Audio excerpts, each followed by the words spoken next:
All right, welcome class. This is your professor, Dr. Jace Austin, and this is week six. That's right, week six of 7305, which is your foundations course, the very first course for a lot of you. And we are back at it. First things first, let's remind you all that um, you do have your you do have your timeline assignment that is due this Sunday night, July the 14th, 11:59 p.m. Um, I'm gonna go ahead and make that deadline kind of soft too. I apologize if anybody doesn't like these soft deadlines because I've gotten complaints about them before, but this is just what I feel is fair and in the best interest of the majority of the students. So it is what it is. I am going to make that a soft deadline. So if you are still working on it Monday or Tuesday, that is fine. I probably won't start deducting late points until Wednesday, okay? So if you don't have it done on the 14th, the 15th, or the 16th will be okay. So I want that to be known. And I do hope to start grading I haven't started grading, honestly, um, the literature reviews yet. I have more students in my other class in 7301 than I do in this class. So, and they needed their most recent assignments graded first. So, finally got through those. And now I'm going to turn my attention to getting caught up on the grading in this class. The thing though is that the any feedback that I would give you for the literature review is not going to be impactful on the infographic. So that's why you don't need the literature review in a certain amount of time in order to complete your infographic assignment. So whereas the students in the other class, they did need they needed their assignments completely graded before they could turn in what they have upcoming. So I hope you all understand that. It's the life of a teacher slash librarian slash other hats that I wear. But you know, this is how we pay the bills. So with that said, there's not too much in the way of updates. I've not been getting any questions from you all. I haven't been able to grade your discussion posts either, but I've been browsing through them and they look pretty good, and I'll be responding to a few of them hopefully in the coming days as well. So we've got that. And so what I want to talk about really quick, I'm going to try to keep this under 15 minutes. But what I want to talk about real quick, again, I just want to get y'all thinking out of the box. So what I'm going to do is I'm actually going to take some issues that we care about in libraries, two issues that we care about in libraries, and I'm actually going to pit them against each other in a non-library video or in a non-library topic. So we're actually going to talk about video games for a second here, and I am going to show you a clip from a prominent YouTuber. His name is Game Dave. I'm assuming his mom did not name him that, but that's what he goes by. He speaks at video game conferences and everything. So if you all are gamers, you may be familiar with him. Now, I was a gamer when I was young and wish I still were, but unfortunately the schedule just does not permit. But still, what Game Day was doing here was pretty cool because he was actually in his video here, he is actually well, let me just say this. Two concepts, two topics, two things that we librarians care about a lot are preservation, you know, because we preserve the knowledge and make it accessible. And then if you want to go into archives, you're taking it even a step further, right? So we care about preservation, but we also care about intellectual property. We do. We care about intellectual property. Librarians do not like to violate copyright. A job as a if you get a job as a scholarly communications librarian, you're probably actually going to be advising faculty members on copyright issues. So we care about our intellectual property and we care about our preservation. And so when I saw this video from Game Dave, I was like, whoa, my dude, you are actually pitting intellectual property against preservation with what you were talking about when it comes to video game emulation here. And so what side should we be on as good librarians? Because we care about access and preservation, and we care about intellectual property. So first I'm going to show this Game Dave clip, then I'm going to tell you my opinions, and I am going to create an optional discussion prompt so that you all can discuss it. So the optional discussion prompt may go up after this video goes up, but it'll go up. So let's do this thing. Talk to me, Game Dave. What you got? All right, I'll come out and say it. We are headed down a very slippery slope that could lead to the death of emulation, ROMs, and seriously harm video game preservation.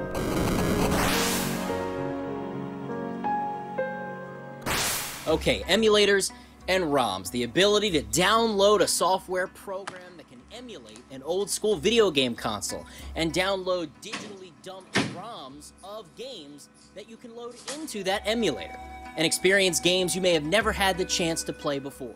And I remember the very first time I ever experienced an emulator. It was electronics class in high school on one of the programming station computers. A friend of mine brought up this program and I was suddenly playing Super Mario Kart on a PC.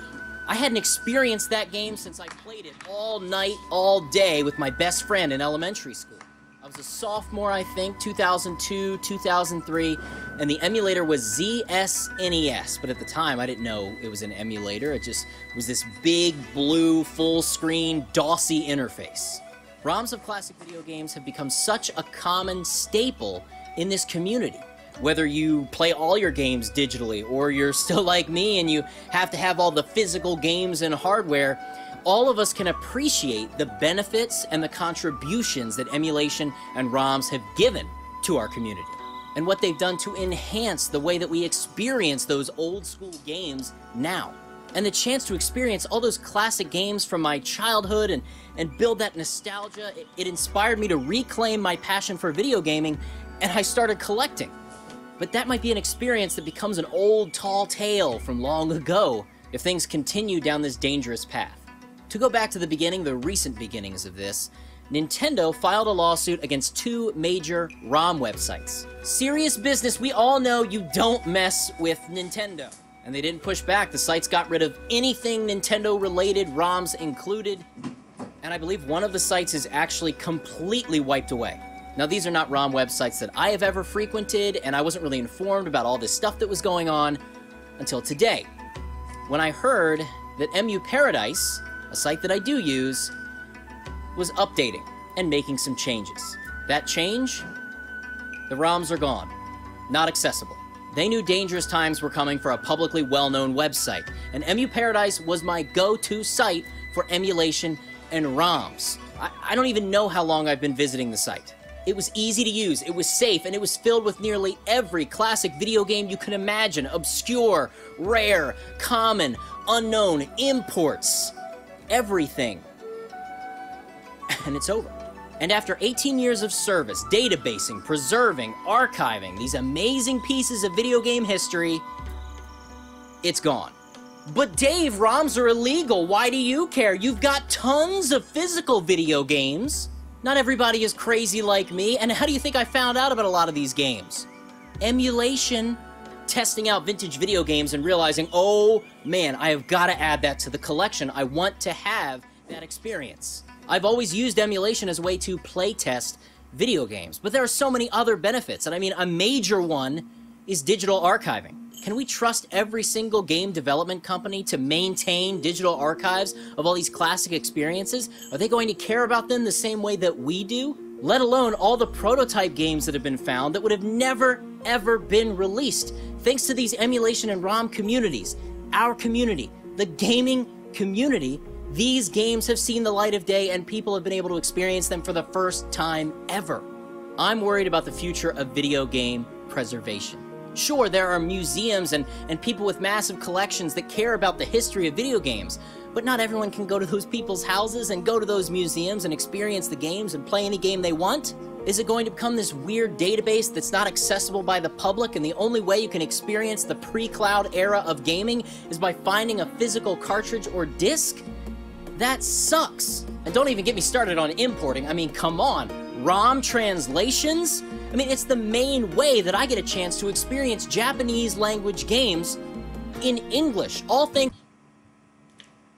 Okay, I am going to stop my man Game Dave right there. So, yes, so I wanted to show you that, and so I want y'all to kind of reflect on that. Again, I'm going to post up an optional discussion prompt that may be Wednesday before I get around to it, but I'm going to get one up for you.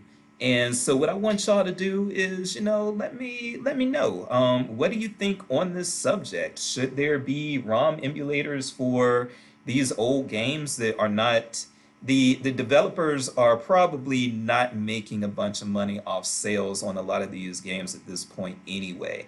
So if you are emulating Atari 2600, NES, Sega Master System, Genesis, Sega Saturn, SNES, TurboGrafx 16. Y'all know I'm old because I'm calling all of these things out. But I'm just saying, if you are emulating that sort of content, are the developers really standing to gain a lot from new sales, or are they not, right? So in this case, even though I care about copyright and I think people should be compensated for their intellectual property contributions, in this case, when it comes to emulation of older games, yes, I think that it should be legal, and I think it should be available past a certain point. I would say that once and again, feel free to disagree, and I'm not necessarily right or wrong here. I'm just stating an opinion. So you can disagree with me, and if something I'm saying is inaccurate, let me know, because what I'm about to say right now might be completely inaccurate. But in my personal opinion, I think that once you have created the last game for a video game console, then you're probably 2 years after that last game was made. There's probably not a lot to actually profit from when it comes to game development. So what I mean by that, for instance, is when I was a really little boy, and again, I know I'm dating myself, this is probably before a lot of your time. When I was a really little boy, the Nintendo Entertainment System was something that everyone pretty much had if they could afford video games in my community. And then I was still a very little boy when the Sega Genesis came out, and a little bit older when the Super Nintendo Entertainment System came out. But we didn't have those, a lot of us, because they were so expensive at the time. So we were still playing 8-bit NES, and then maybe one or two kids, in the area had the Genesis or the Super Nintendo till they went down on cost, right? But I think believe it or not, and this might astound some of you who are actually familiar with video games a lot, I believe the last American NES, 8-bit Nintendo Entertainment System game came out in '94. So you all probably know that the Nintendo Entertainment System came out in 1985. So the last game released was actually '94. So that console had a pretty long lifespan, right? But if the last game was released in '94, then what about in '96 and beyond? Are Nintendo Entertainment System games really going to bring profits to their developers from 1996 to today? Probably not, because they're probably now, if you're buying them, you're probably not buying them from a store that is giving back to the developer in any way. You're probably now buying these from flea markets or vintage gaming stores or places online that don't do that. So when the producing company doesn't stand to make a profit, and when the developers and creators don't stand to make a profit, then I think, maybe you can turn it over in this case. But I could be totally wrong about that, and it's a controversial position. So if I am wrong, tell me I'm wrong in the discussion board. That is it for me. I am headed to the gym. Peace.